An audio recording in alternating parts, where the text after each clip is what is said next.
Ka Ummulong SC Kalayora ya ka nam lahduh da Lairon Persya ya ka FT United haka jengakun final jangka District Cricket League ka bapenya da ka West Giant Hills District Cricket Association WJHDCA ka bolong hamadan yelek kai ka shnong kli terci.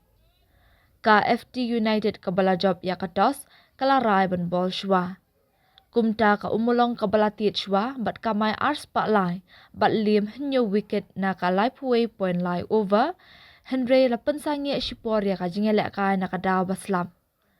Ban beteng biang ya ka jingakun la shim ya ka railing ba ka DLS method bat la khati ya ka run bat ka over ha ka ba ka FT kan be ya ka thong ka ba prapulai na ka shipor over.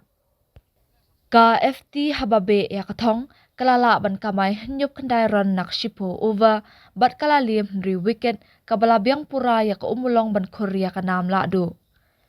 Ki nong tiet ka Ummulong ki bala senyang ron ki dei u Sylvester melim pada ubala kamai ri praran kamli wan pasa sab kendai ron kat ba open scam power marway ula kerwit sa wicket bat shi wicket da usumar lang lamare.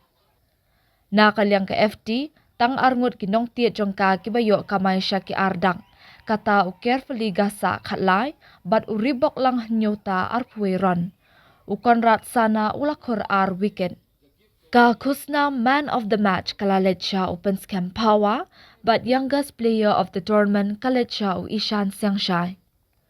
U Sylvester melim pada ulakur bun ki wicket, kata katlay wicket na ki Henry Sin yelek kai, kabala penlong ya u banyok Korea kana man of the tournament.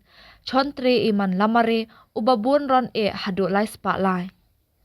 Ya ki khusnam la samda u kongsan u district sports officer but assistant director of sports Krobak Pasa ha ka jengdan lang u MLA ka juwai but kinongket kam ka WJHDCA but MCA.